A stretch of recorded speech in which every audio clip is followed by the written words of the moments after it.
هي الفكره كلها ان هو بيعمل نفس فكره دكتور حامد لما بيقول لنا في البريست ان احنا بنشد البريست ونطلع فوقها صباعين، هي نفس الفكره برده. هو بيعمل كده، هو بيجي في النص يشد السكين بتاع البيشنت كله ويبدا يحط ماركينج بتاعته اللي هي النقط الحمراء اللي بره، ويبدا يدخل تحتها جواها سنتي او 2 سنتي جوه على الناحيتين على البوث سايدز.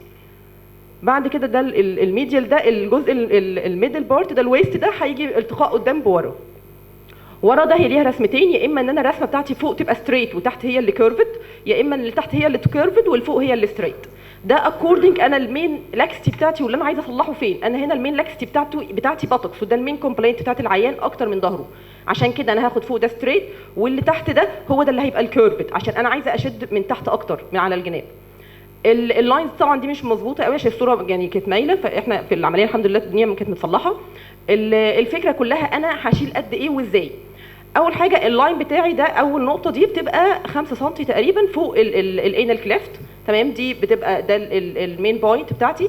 بعد كده انا بخلي العيان ده يبان ب 45 درجه وابدا اشوف الاكسس سكين بتاعه قد ايه. اكوردنج الاكسس سكين وهو موطي انا بحط الماركينج بتاعتي اللي فوق.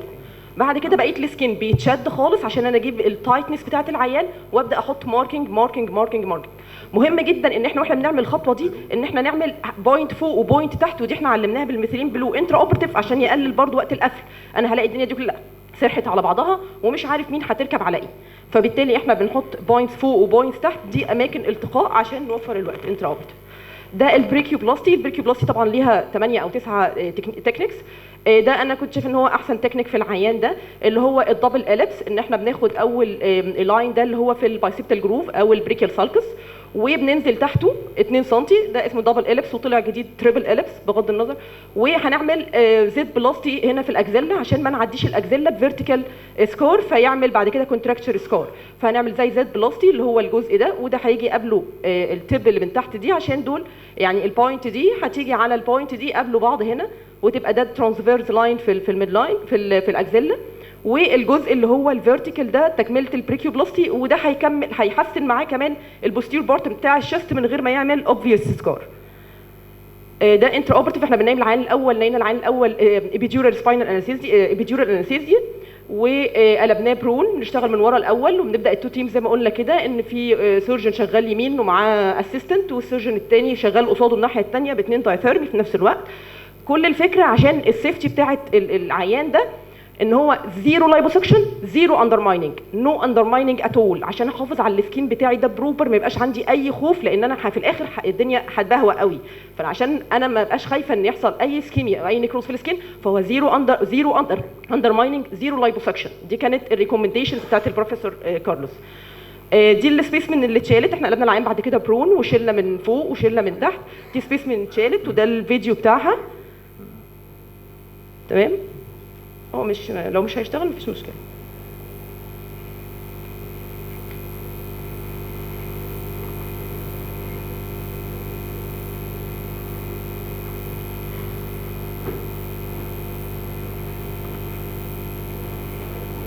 هو هيجيب من الاول برضو.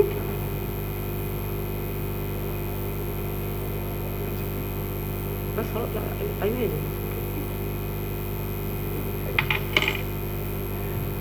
انا بشكر التيم طبعا اللي كان معانا جدا. كان معايا الدكتور شورح، هو كان المين اسيستنت قصادي، وكان معايا الدكتور محمد الشيعي والدكتور محمد علاء هم الاسيستنت بتوعنا. هم بصراحه عملوا مجهود جامد جدا، لان العيان طلع بالصوره دي عشان هو اتقفل الحمد لله كويس. هو بناخد ديب ديرمال، بناخد 3 لايرز، بناخد الفاشيا وبناخد ديب ديرمال بانتظام متساوي وسبكوتيكولار في الاخر، والافضل ان هو يتاخد بي دي اس عشان ما يبقاش فيه وايدنج بعد كده، لان مينلي العيانين دول بيجوا بعد كده ان هم عايزين يعملوا ريفيجن للسكارز بتاعتهم عشان السكارز بتبقى وايد.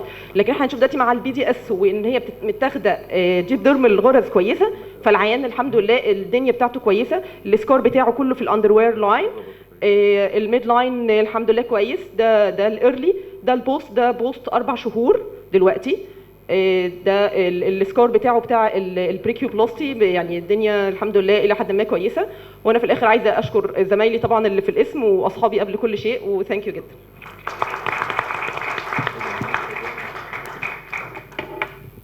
شكرا يا دكتوره علا، شغل جميل جدا بصراحه. وبنشكر الدكتور عاطف ان هو سمح لنا وادانا فرصه من الوقت، جرنا عليكم شويه لكن سامحونا. اتفضل.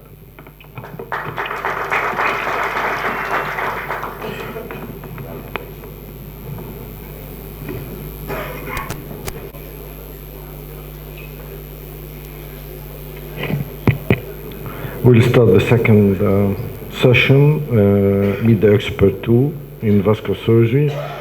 We start by our dear friend Dr. Murat Salam, consultant vascular surgery in St. Thomas's Hospital, St. Thomas and Guy's Hospital, who will talk to us about training vascular surgery, and if there is time left, he will talk about how to set a diabetic food service. Thank you very much. So this is, as possible, is intended to be an open discussion, and we should try to leave some time for discussion. But Professor Hosni asked me to have some slides just to kind of set the scene and have a little bit of going through the structure so that we can generate some questions to discuss. And luckily, I have already a very generic talk about surgical training. So for those who are not vascular surgeons, this is going to be relevant to everyone. But we will have at the end probably few of the very critical topics in vascular surgery training nowadays, mainly because of the endovascular being a big part of vascular surgery. So I'll start by talking about an era where technology has changed significantly, and the training programs and the way we do training should start to match the changes happening around us. And sadly, because I think I'm probably 90% trained by the old-fashioned apprenticeship, where you follow a mentor, whether one or more than one, and the mentor teach you pretty much everything you would like to know. You teach you learn some stuff from just watching this mentor talking to patients, making decisions, talking to the team, and you learn some stuff by direct and active training by telling you what to do and what not to do. And this is an era which has been very successful, generated few of the great surgeons in the room, but I'm not sure it is reproducible forever with what we see in changes, and certainly we need to cope a little bit of changes happening. We are now in an era where surgical simulation and virtual reality is a big part of the surgical training, and most of the international eminent units for surgical training would always use simulation and a lot of team training. So do we really need a change? Well, we have before we start thinking of whether we need a change or not, we need to look at the components that makes a surgical training. And these are three components to just make it as simple as possible. There is a trainee, and there is a trainer, and there is a training program. And if you look at the changes that happened in the three components, you will get a better view of how the surgical training has to develop and evolve as time goes on. What happened to the trainees nowadays? We always hear our professors telling us, and we always say about our junior staff that things has changed. It wasn't like this in our days. We used to do this on-call shifts for 72 hours non-stop, 17 laparotomies, 12 amputations. And we say a lot about our training, and we think that the current trainees are probably not matching what we used to do. And this seems to be something that passes from one generation to the other without any kind of big variation. The working hours, specifically in the UK, this is probably UK relevant only, is quite limited. So surgeons in the UK used to work endless hours, like a trainee or a surgeon here in Egypt, but now they have a huge limitation with the European working hours. So certainly the time available for training has shortened significantly, and the trainees do not have the opportunity to learn as they used to have in a short period of time. The subspecialties getting into every single specialty in medicine quite fast. So you have in general surgery, a lot of units would like to have the HPB separate, and a further step, let's get the transplant out and leave the pancreaticobiliary. Upper GI, let's make it benign and malignant. Colorectal, let's make it colorectal and then anal and pelvic floor. And vascular surgery, a lot of endo and a lot of open kind of training. So this has changed as well. The career demands probably slightly changed, with a lot of demands if you want to progress in your career related to teaching, education, attending conferences, professional development that became mandatory, and it takes time. And then the rapid advances where every day there is a new toy, a new kit, a new technology, or someone presenting a new technique, which makes you needing to cope with all of that, but also needing to try to transfer it and teach it straight away to your trainees. And that adds to the burden. It's not a couple of operations that you do really well and you move on for 15 or 20 years. And then what happened to the trainers? Well, the trainers now have got a lot of pressure, and for various reasons. I would say in the UK it's mainly related to some layers of bureaucracy that's been added to a consultant job, and a lot of administrative work, a lot of teaching you need to do, and I would say a bit of financial pressure in some countries affects the time available for training, where surgeons need to do a lot of private work. They're not probably available all the time, although they do train in their private work. So between various factors, the service demand and the consultant-led service and the litigation and medical legal aspects has taken a bit out of the time that the surgeon would have loved to spend training one-to-one, increasing the complexity of cases and need for continuous learning. We're starting to do now elderly patients, more complex stuff, and that is not easy to teach. And as I said, administrative work and continuous professional development demands, even if you are 50, theoretically speaking, in the UK, you will have a revalidation every 5 years. You need to submit paperwork. You need to prove that you're active and you have good results. Number of trainees and ratio of trainees to trainers, I think that's quite variable across the world. But I think that the number of trainees is quite crucial as well. How many trainees do you have in an institute, and how many dedicated people that can teach and can train actively within that organization? And then what happened to the program? And this is mainly focused on the UK system, but I understand the Egyptian system quite well. I came out of it. So the complexity of rotations, where you would say, oh, let's give them a bit of intensive care, let's give them a bit of cardiac if they are a vascular surgeon, and you keep on adding bits to the training program and making it complex, where they have to be exposed to more than one specialty. The continuous changes and the subspecialty programs, when to start the subspecialty, if they want to do a bit of advanced laparoscopy, if someone is very interested in robotics, when should they go and start learning these things?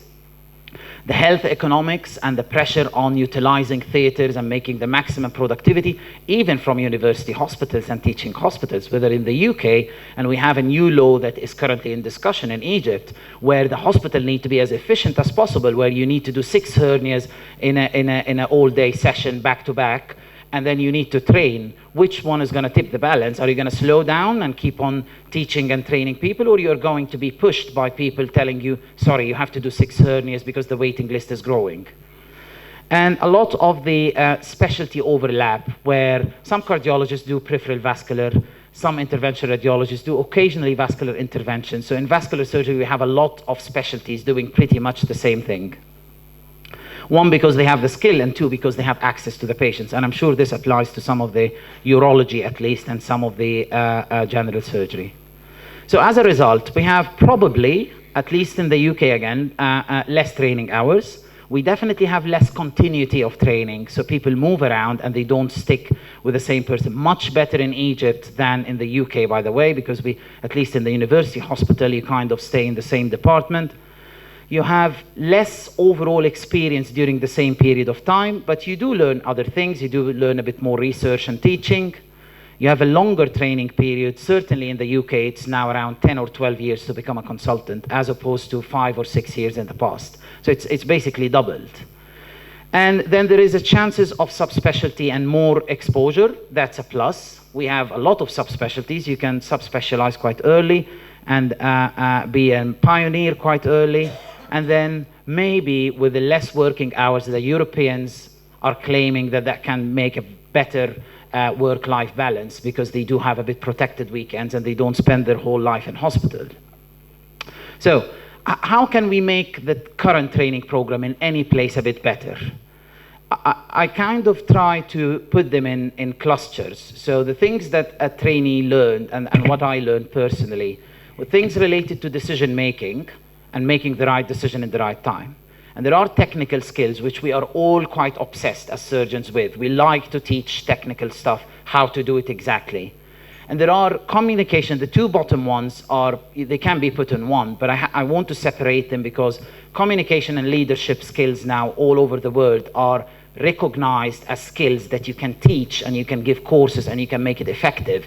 And you can move people from one level of being a good physician or a surgeon to another level quite easily. And there are something which I cannot really describe, other skills that you learn by just being in hospital around good people who practice good medicine. And I don't know what are they. It's probably related to the attitude, related to how you see things, related to your analytical power, related to how you reflect on your performance and practice. And if these are the components, I have to say we always think of training as the component of technical skill and leave the trainees to learn decision making by just watching, probably maybe with a bit of discussion, and do less and less of the two bottom components. I think that we definitely need to start to invest more time to talk about training in surgery in general. And we need to start to think slightly differently. And as I loved being a trainee who is taught by mentors, great mentors, some of them in the room, I think that we need to add something to this. We need to keep the classical training structure, but we need to do more of the non-classical or the new ways of training. And we need to have some customized training program. It shouldn't be exactly the same. So not all residents need to have the same length, in my view, of training program to become a consultant. Subspecialty rotation, not all should rotate. And then the difficulty is what to do with each program and who should decide what to do in each program. Then moving on to the technical skills. I personally tried that, and many of my colleagues did, and I'm sure some people in the room did it. The dry lab exercises, so just playing with the needle holder and with the instruments, and I know there are some juniors in the room, takes you to a different level when you go to theater and you have the opportunity with the boss to do something. Laparoscopy has suddenly opened our minds, all of us, that actually training in a dry lab is quite a good thing. Instead of struggling to grab the stomach up and get it down by 20 times trying to catch it, well, if you do the coordination a bit better outside, you will be better in theater. So I think we need to push a bit on very simple dry lab. This is not fancy stuff. I had a graft, 2 grafts, myself and my brother, that we had in our room pinned, and we used to kind of wake up in the morning, do an end to side, do an end to end, as kind of a challenge. And I think a dry lab exercise is quite well. Video assisted and self-learning, many institutes now get the trainees to go to simulation to do stuff, then watch themselves what are they doing. We do that kind of in a very basic way. Some American organizations now are doing this routinely. They have half a day where all of the trainees will go to have some session, and they are videotaped, and then they look at what they're doing. Surgical coaching, which is one-to-one feedback from your coach, and I think we in Egypt do that really well, because you always talk with your senior colleagues and they give you very good feedback about it. Maybe not very structured, but it is very, very useful. And does it really work? All of what I mentioned, I know that some people in the room might be thinking, listen, surgery is in theater. This is how to learn it. This is how I learn it. This is how I would teach it.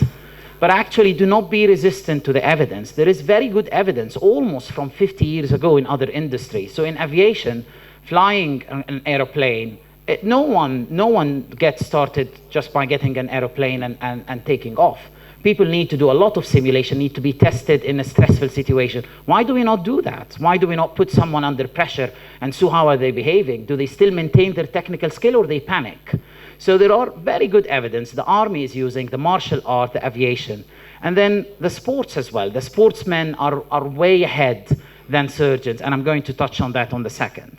The summary of evidence about non-traditional ways, they are becoming traditional now, of learning are that most of them are coming from the United States, and they are mainly level 2 evidence, so they are not super good evidence, but it is very good for what you need.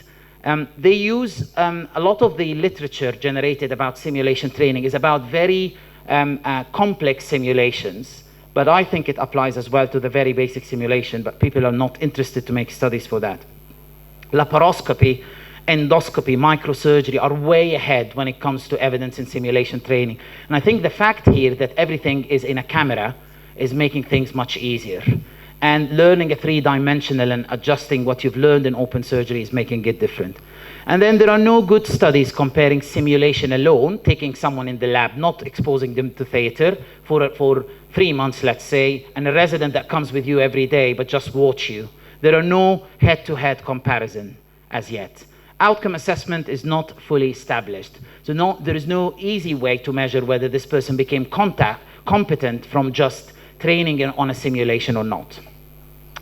As I said, this is the picture I showed yesterday. I think Pelé and Pellatini were probably as talented as Ronaldo and Messi, but the football we see today is pretty much a different game.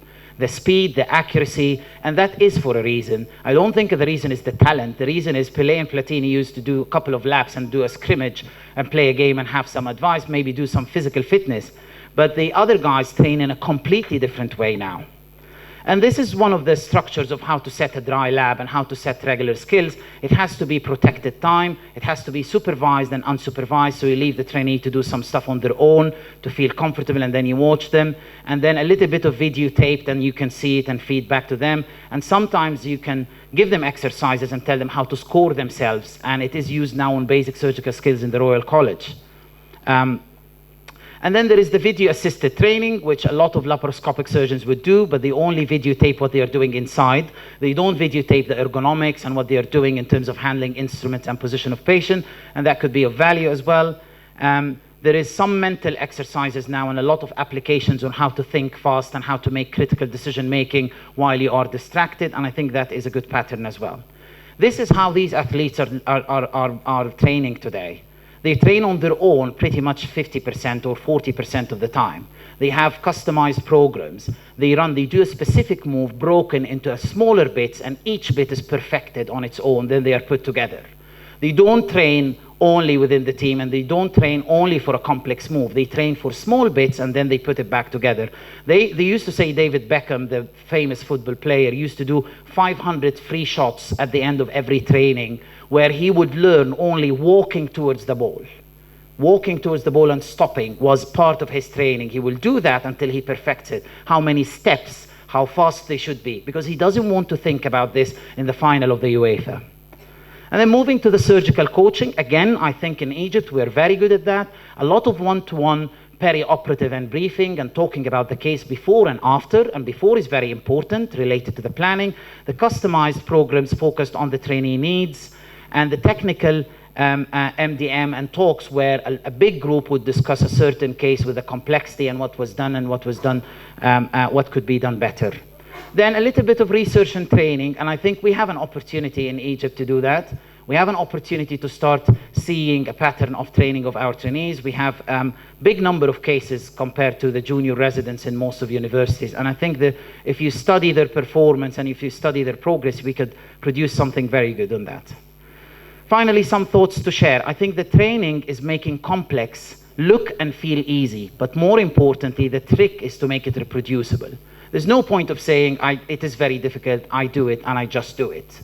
The real level of expertise is to be able to describe and break down and train what's very complex. This is the next level of being able to do it. The next level is to be able to make it simple enough and reproducible for colleagues to do. Obviously, there will always be 1% for the very gifted people. Fine, that can be kept, although I think even the 1% with a bit of work can be trainable. Centralization and having huge departments is usually a merit because you have more cases, more expertise, but being too big makes the trainees sometimes a bit lost. We saw that at St. Thomas's. We were 5 consultants when I joined, and we are now 12 consultants. And we were 5 trainees, and now we are 12 trainees. And I think being too big sometimes make you lose a little bit of the perspective and lose a bit of control. So be aware of that in your departments. Investment in training is not a luxury, and you have to invest time and money. And good training will move the present and the future services forward. Immediately, the level of the service, if you have good trainees, go up. And the future of the department is going to be fantastic if you invest in your trainees. So it's not only a duty, but it's a cornerstone in a long-term unit profile. If you want to make Mansoura, Benha, Cairo University, Ain Shams, an organization or an institute that carries on for 100 years, which most of them are, it has to be with a good investment in the training program. Is there anything else missing? Well, if you need to make changes, you will have to focus on what it takes to make changes. And training program is quite difficult all over the world to make any changes because the trainers who are leading have trained in a way and they have to learn how to train in a different way. And that is in itself quite challenging. And then I would open the floor, and if Professor Hosni would like to generate some discussion. I do have some list of questions for challenges in vascular surgery training, Prof. Hosni, and would be good to share it with you and the audience if that's okay. Is it at the beginning from the floor?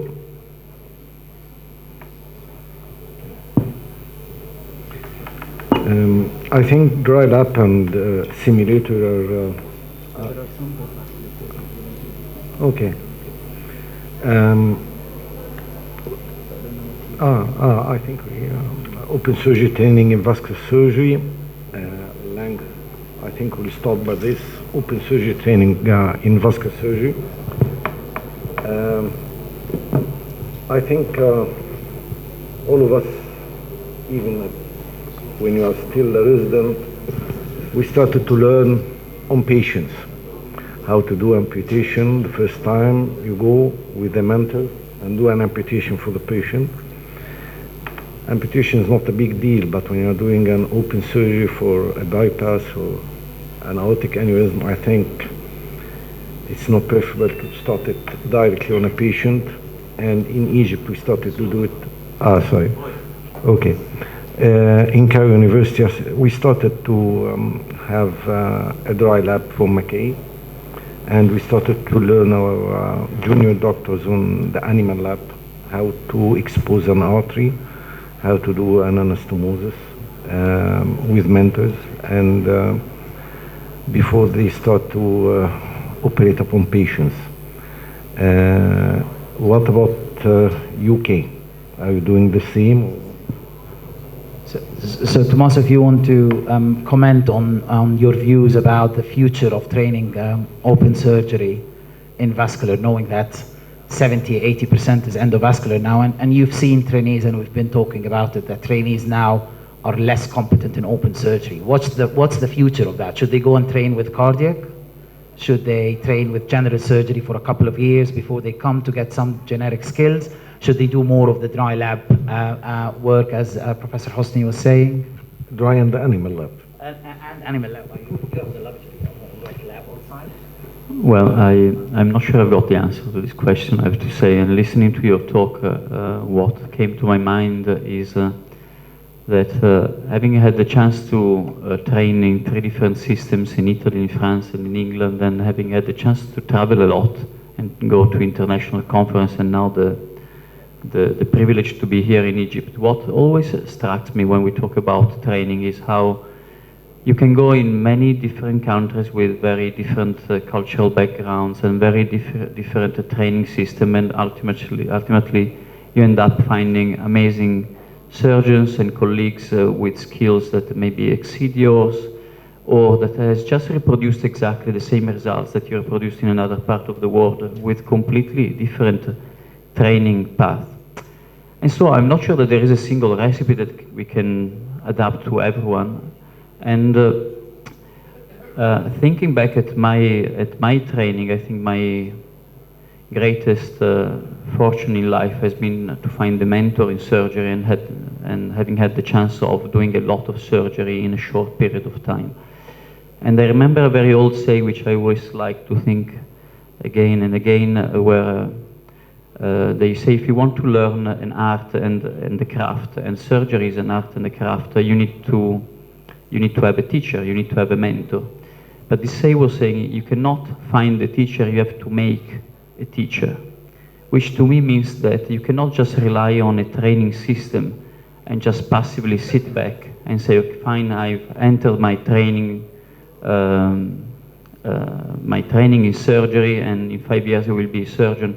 If you don't, it should be a very active, proactive process where you actually look for your mentor, where you are curious about what happens. And a lot is about skills, but a lot is about understanding the consequences of what we do in terms of surgery. That means seeing patients afterward, and now the trainees do not see the patients afterward, at least in the UK, very much, so they learn how to perform a task, and then they don't understand the consequences of it or how to take responsibility. And Morad mentioned the training of pilots in the aviation industry, but what I see now is that pilots now are directed by the machines. And when you talk about virtual training and robotics and artificial intelligence, I think that what is happening now is that the machines are learning from us, from a kind of older generation of surgeons, and soon the machine will just direct a technician, telling a technician what to do. and our impact as surgeons will be minimal. And therefore, the training in surgery will be just a 2 or 3 years capacity course on how to learn to obey to a machine and how to execute a software. And there will be few people who will be problem solvers that will be paid double than you, and that's it. This is my view of the future, which is a bit cynical maybe, but actually I have enjoyed a lot my journey, and I'm glad that I could train before that era. But the problem with vascular training, I think now, is a lot of our work, we prefer to do it by endovascular techniques. And what are you doing in order to keep your juniors competent in open vascular surgery? So we are really struggling to make sure that we offer enough open surgical training, open vascular training for our trainees. And I think what we try to do now is to try with using some of the dry lab and all of the, and occasionally if we have opportunity to wet lab, is to try to make them learn more from every case by a lot of teaching on a common femoral endarterectomy, by a lot of teaching while you are doing something and they're just watching, by trying to take some transferable skills. So when they're doing something, you would tell them, and when you're doing a carotid, you would tack the intima in a slightly different way. So you're doing a common femoral, but you're teaching them a bit of carotid as well. And the last thing, I think that some of the open surgery is going to become more complex and they will have to learn it as consultants. So we now started pretty much a structured way where a new consultant will have someone to back them up with the early on calls, because we do get very complex emergency cases. So all newly appointed consultants for the first year will have a backup consultant to go and give them a hand in a difficult suprarenal rupture in the middle of the night. So I think a bit of it is stretched, but I don't think there is a magical solution because it's becoming less and becoming more complex at the same time. And I think that probably open surgery is going to become open vascular surgery, especially aortic, is going to become a subspecialty very soon. And the people who are going to do it will do fellowships and will do this part. I do have actually a question for you, Prof. Hosni. It's related to, do you think the length of the training should be a bit longer? Because when you learn vascular surgery, well, you learn it with a lot of general as well. But vascular surgery now has open and endo, has many pathologies. And if we are thinking that the techniques are more and the specialty has expanded, do you think that needs more time or more concentrated training or pretty much the same? I think in Egypt, I think 5 years would be more than enough. We'll be able to do that. Because what we know that here, and we know that at least 1 year you will lose it in English. And so we lose 1 year, and so for 3 years, if you are going to 6 months in general surgery, as we are doing now, and 6 months in emergency department, for general surgery, not in vascular surgery, and so you lose another year, and so this will keep only 1 year for you to train in vascular surgery. And I think the training in Egypt should be at least 3 years more. What about the 5 years in rotation program? So in the UK the training is already longer, but because of other reasons. Well, mainly because of other reasons. So they do a lot of research and they do a lot of courses and they do a lot of admin and probably they do a little bit too much sometimes of all of these things, which stretches their training on pretty much 10 years. So from graduation to a consultant, if you go non-stop and you do your research, you will take 10 to 12 years. So it's a bit longer, but I'm not sure it's a bit longer in terms of the hours spent in learning surgery. It's probably a bit longer by learning a little bit more about being a physician and being a physician in that system. So I agree with you. I think 5 years of concentrated training is good. And the American system for vascular is 5 years plus 2 in the past if you come through the general surgery program. And now the vascular one, there are some programs which is 5 years, one shot. And I think 5 years with a bit of concentration, probably working longer hours than the European hours or the European hours applied in the UK is probably enough. completely agree.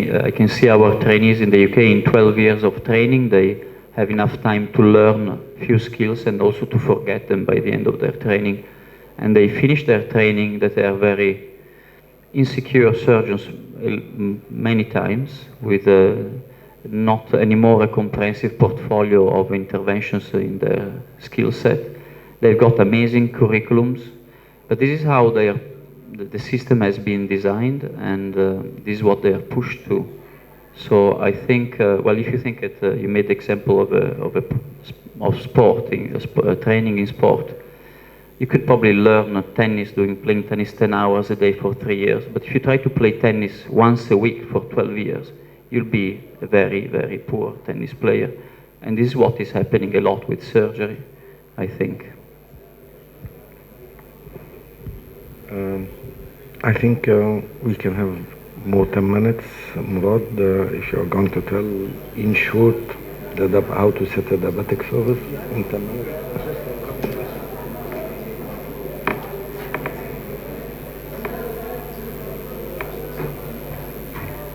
So moving on to the other topic, just to ask a couple of questions, because I think this is very relevant to Egypt, which is related to diabetic foot. And I had 2 or 3 questions. I do work in a unit where we have a huge diabetic foot practice and a very good network support. And I thought it will be good to share experiences and see what you guys would be doing in your own practices. And for sure, there is a practice variation across the world on how people manage diabetic foot. Sometimes managed only by vascular surgeons, sometimes general and vascular, sometimes it starts general and then goes to vascular. And there is a very, very small impact on setting a whole service. We all do snapshots and don't set the whole service. One of the things that impressed me when I went to the UK is how important the supporting services that are around diabetic foot affect outcome and affect limb salvage. And I would actually like to start by asking my colleagues on the podium, what do they think are the main components to set a comprehensive diabetic foot service? Tommaso, do you have any? Yeah, thank you for asking. I have to say again, when it comes to diabetic foot care, I think that despite so many different models around the world, still now there have been significant advancement, and we are achieving amazing results, even in systems which apparently are not perfect on the paper. But moving to the UK after training in France and in Italy, I have to say I've been struck by how good was the organization around the diabetic foot care. And it is in the UK and through the diabetic foot care that I've really understood what it means to work in a multidisciplinary team and what is the importance of a multidisciplinary team. And I think there are in vascular surgery a few other areas where a multidisciplinary approach has such a significant impact. At St. Thomas's, we've got a very large team of people working together for diabetic foot patients. We have a weekly multidisciplinary meeting where we discuss X-ray findings and vascular findings for our patients. The team is composed by interventional radiologists, surgeons, diabetologists, infective disease doctors, physiotherapists, podiatrists, orthotists. They're all in the same room.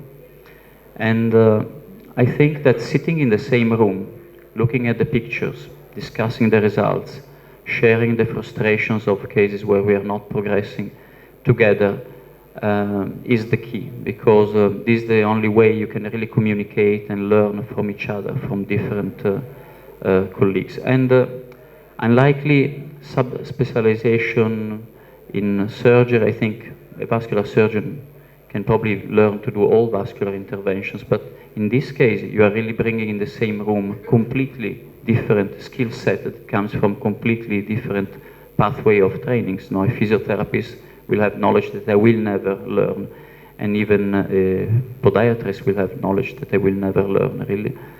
And so I think this has been a big lesson for me to learn, and I think we're really making a big difference in working as a team. At the moment, our biggest challenge, I think, in the UK also dealing with very high volumes of patients, is to ensure that the same quality of care is provided also in the community. We know, and whoever of you has got experience in the diabetic foot care, that those lesions might take weeks or months to heal, and patients, of course, cannot be followed up in hospital every single day. Sometimes they come from far away. And so therefore it is very important to start thinking and working on a network of people that can support those patients in the community. It is super important to have the access to intravenous antibiotic use outside the hospitals. And I can see how many challenges, even here in Egypt, you would probably have with patients traveling from abroad to come to maybe an excellent center in Cairo, but then leaving many miles away from the hospital. So I think this, at the moment, is the biggest challenge, to harmonize treatment outside the hospital while we are learning lessons and trying to give guidance from the hub as a team. Is there any questions or comments from the floor? How many people? Go. I'd like to say that the management of diabetic foot in Egypt is completely different from what you have said whatsoever. They are managed almost always as outpatients.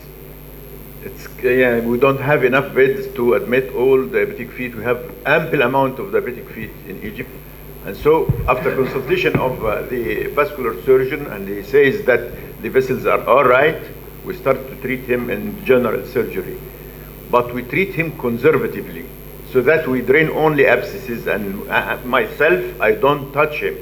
Because these patients, when you touch on one toe, the second will be black in the second day, and so on, and he catches the head of the surgeon. I'm telling my young trainees, they should conserve as much as they can. If you have a line of separation, we leave it to fall by itself, and then we give the patients all the types of antibiotics you like. We send him to the diabetologist to control diabetes, and we almost always we say to the patient to elevate his leg as much as he can, and to use antiseptic creams, and peripheral vasodilator is written by the vascular surgeon, and control of diabetes. And this all, we don't resort to surgery except when gangrene settles or there is necrosis and you'd like to get rid of it. But the patients are almost always managed on outpatient basis. This is the difference. So actually, I mean, it is a bit of a difference, but a big proportion of our patients are managed outpatient as well. We don't admit them, and I can tell you that the English system, the UK system, when it comes to beds, is very tight. So people will not admit or keep anyone inside. It is expensive, and the attempts and the structure to try to discharge patient quickly with any expense, even if you need to set up a clinic, a remote clinic for their follow-up, even if they're going to come back and forth or have home visits, has been well established in the UK. So I don't think there's a huge difference in terms of admission. But the clinic in the UK is, you are not single surgeon in a clinic. No. You are a surgeon, team. Precisely. Have a team. And I I just wanted to comment on what Tommaso was saying. I think, just to summarize, a comprehensive diabetic foot service, in my view, should include the diabetic foot with good vascularity and the diabetic foot ischemic with the presence of a vascular surgeon, because they do present pretty much the same to start with. The second thing is, the more you invest in having this team around, the less visits that will happen, and the less return back for admission, and the less limb loss. And this is what the UK system has found. They are trying to save money, and by needing to save money, they got people to go to houses for elderly diabetic patients to cut their toenails. So they pay for that. So the community send the podiatry to check the feet of diabetic people who have retinopathy in their houses, because this is less expensive than treating them when they come to hospital with a gangrene. But from a pure financial, not only from a limb salvage point of view. And I think there are three components here. One of them is related to what happens in hospital, And this is probably in our hands, and in Cairo University, in Benha, in Mansour, in any university, probably setting the hospital part is reasonably easy. I wouldn't say easy, but it is probably possible. And there is the community component, which is probably very difficult because it needs a healthcare structure. And then there is the pathway, which is how are the patient going to get into that, and how are they going to go back to the community, and how to educate them to come back in the right time. And I think that takes a little bit of time and cultural change. But with all honesty, I think there is a huge potential, especially for university hospitals, to establish at least a diabetic foot service and a diabetic foot clinic with multidisciplines. With a diabetologist who has a clinic across that, we're just going to make it together from 9 to 12 on that day, and a podiatry. And surprisingly, in Southeast London, the two legends of diabetic foot services are Hisham Rashid and Hani Zaid. Hani Zaid works with us, and Hisham Rashid in King's College. They are two Egyptians who set the Southeast London diabetic foot clinic. And I think it is possible to start it from an organization point of view. I know there are many limitations that I'm not aware of, and the community component is going to be always a problem. Inshallah, it will be good if you follow the Bernard Shaw said, to have a good medicine practice, you should cut the way between the hand of the patient and the pocket of the surgeon. Yes, If yes. we do like this, inshallah, هنعمل Very true, very true. Thank you. Thank you, Dr. Murad. Dr. Karim Atif from Ain Shams University will talk about the life and art of Frank Netter. Please, Dr. Karim.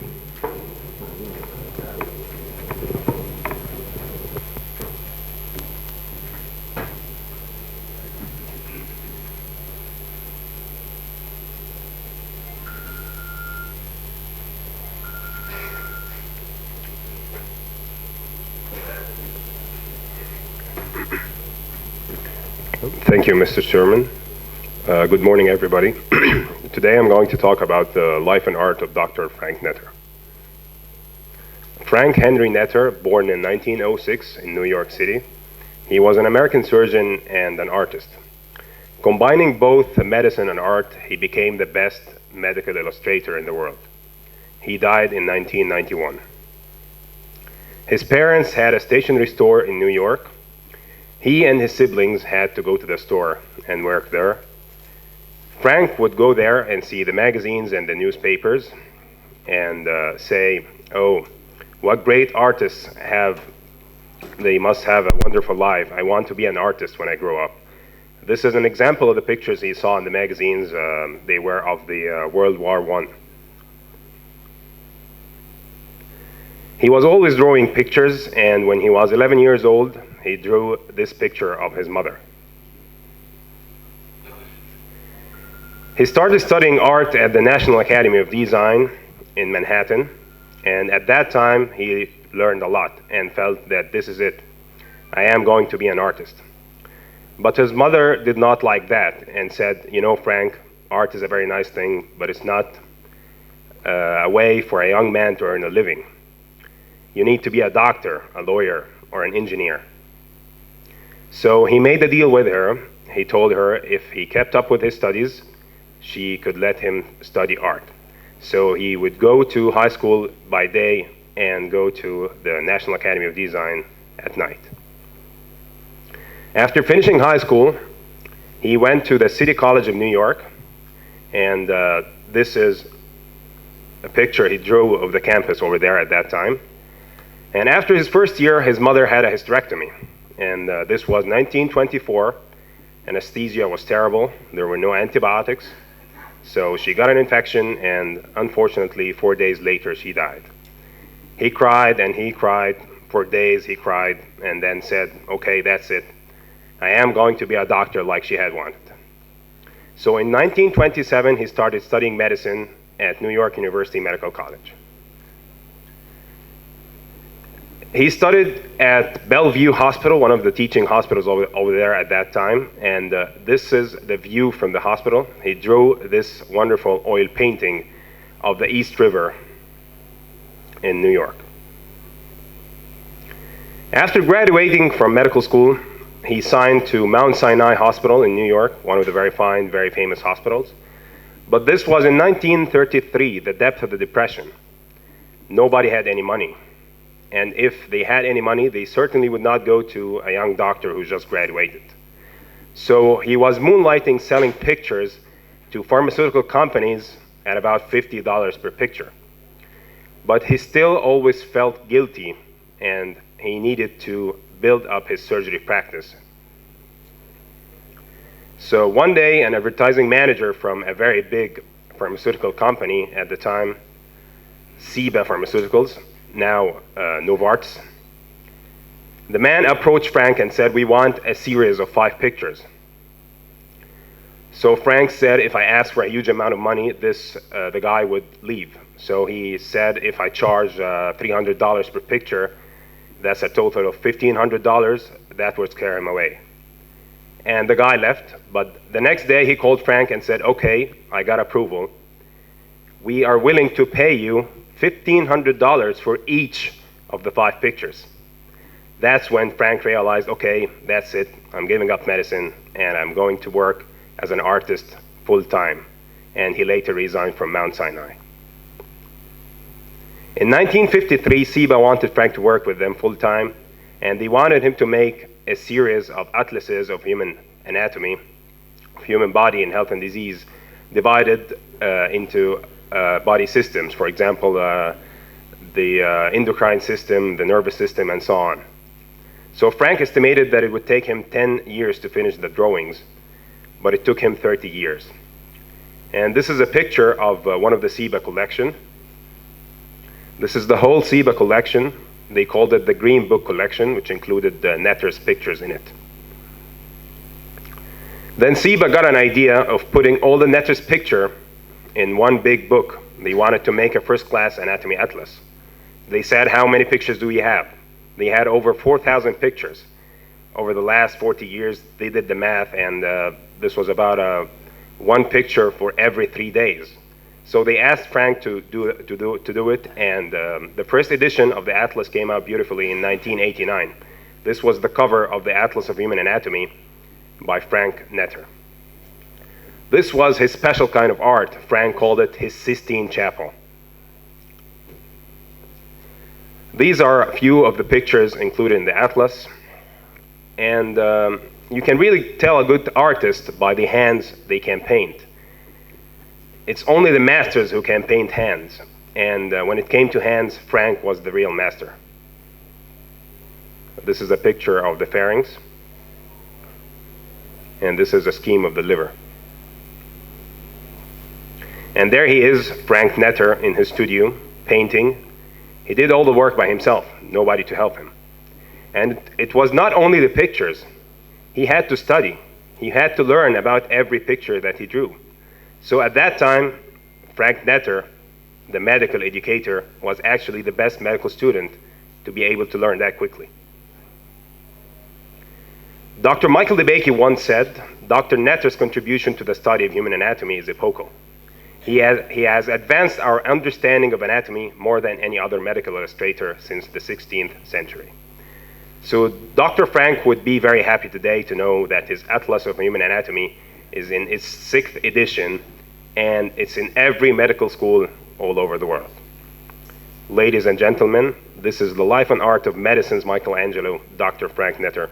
Thank you very much.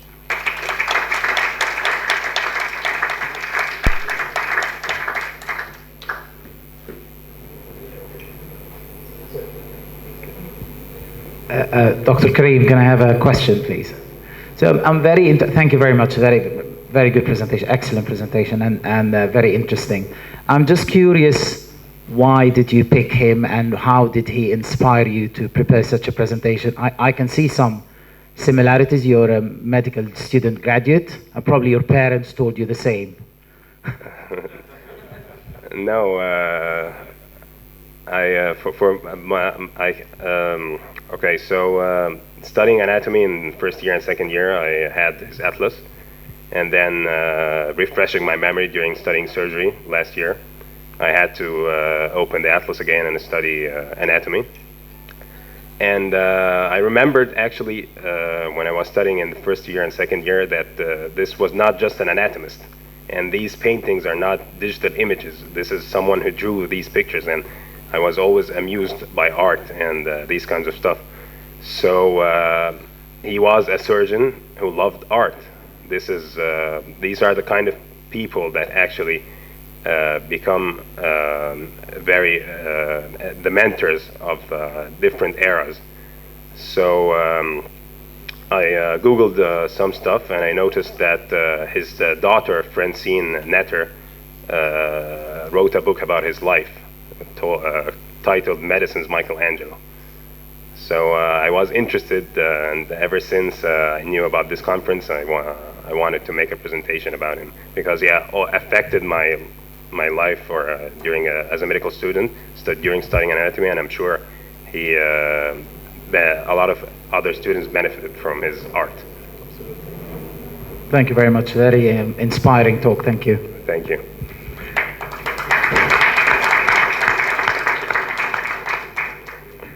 Thank you. I think we'll finish our session, and it's time for Goma prayer.